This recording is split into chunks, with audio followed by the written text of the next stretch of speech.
Hanging out with Erik Karlsen here in a comfortable hauler here at Land of Legends Raceway. He's going to be heading out in a moment to put heat in the engine of his 305. So if you see him whine like this, that means he's got to go. How have you been, man? Good. Yourself? How's it been going? Good. Last time I saw you was at ESS race, right? Yeah, it was. Yep. Or yeah. Patriot, actually. Yeah, you're right. It was Patriot Show. Yeah, with the 360 car. Where have you been since then? Nowhere. Just kind of taking the year as it's going. We hope to really run the 360 this year.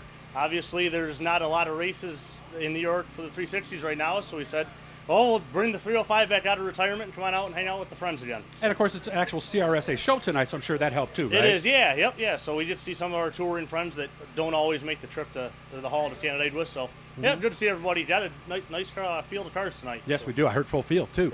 Yeah. Those pictures that John Maloling took.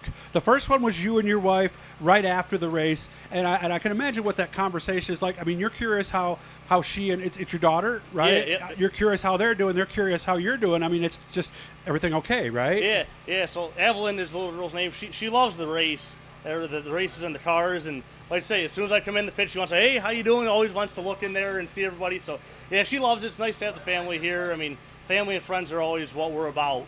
So that it's always nice to see them in the pits when I come in. So I like that second picture though, with everybody smiling. Yeah, right? absolutely. Yeah. You tell her to say cheese, and she'll grin like a canary. So I think that one's suitable for framing, don't you? Absolutely, it's already on the wall at home. Oh, you do? It is. Yeah, I was right. Yep. I'm not the only one who liked that picture. You also tell me you have friends here that you used to race with helping tonight. We do, yeah. So some of our 360 friends, Joe Trenka, Kelly Hebing, Zach Wiegand.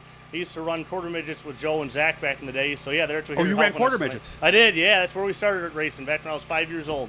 So, told me you ran in different divisions for a reason, though. We did, yeah. So some of us were a little bigger than the others as we were growing up. So Zach and I were in heavy Honda and heavy 160.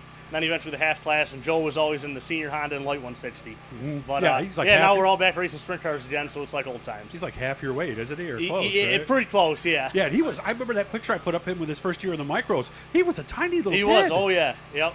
Yeah, okay. Zach and I were always bigger kids growing up. Weight wasn't a problem meeting the heavy Honda weight requirement, but yeah, Joe was always a little skinny kid. So. Of course, disadvantage, you didn't have any weight to move around in the car, did you? Exactly, yeah. So Quarter Midgets, we were during the era when seats were going away, and then people would start shifting the weights. Yeah, so it helped a lot. It really did. Okay. Yeah. Left side car. Did they come up in the Quarter Midgets or no? It did, yeah. So you'd have a bar that came up part way, so you'd run it right at the minimum height that it could be. That way then you can lean it out, and then it helps you get through the corners. Did they stop them doing that? They cut down on it a little bit. So there were some bad accidents during our kind of, I'll call it, era of kids. Mm-hmm. So yeah, they raised the bar height a lot. So they still lean a little bit, but not nearly as much. I mean, you're not hanging out of the car.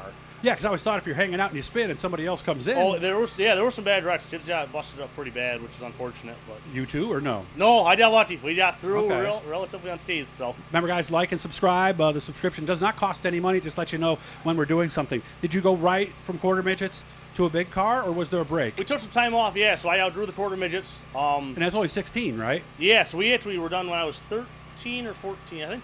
Right between 13 and 14. Okay. And took a few years off, and then. Dad and I were here at the track one night, and we were actually putting together a Sportsman modified, and Dad didn't like him. He used to run him before he went sprint car racing, and he said, they're baiting slow, and then the 305 class was just taking off. So he goes, we should get one of those. So we hung around a little bit and do some 360 guys, and ended up going sprint car racing. How do you like it? I love it, absolutely love it. How many years now? This will be our fifth year in the car.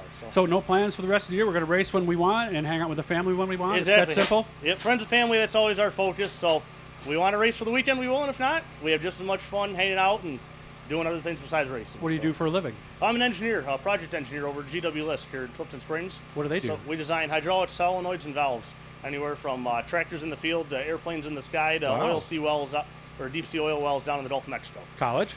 I went to RIT, got a bachelor's degree in mechanical engineering. Nice. So, yep.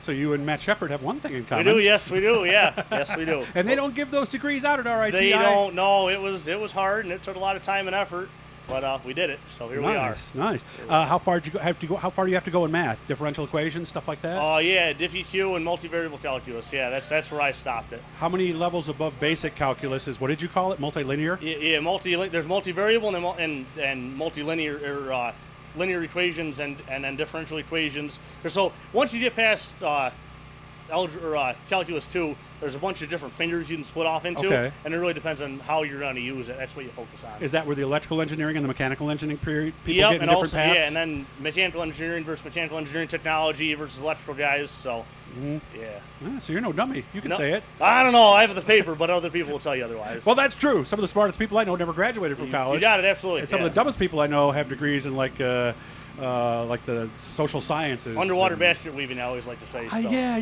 I did a year of college for basketball. We had a class called Current Affairs or something like that. We all sat around in a circle, and I remember and talked about what went wrong that day, and the teacher would tell us how we could have fixed it. And the final exam was 50 true false questions. That's awesome. I'm not kidding you. And I still got a C. So Wow. what's it? I was there to play basketball. Good to see you, man. Again, You too. and, They're calling us for heating the motor, so I better go. beautiful. I'll talk to you later. All right, Again, thanks. like and You too. subscribe, guys. Absolutely.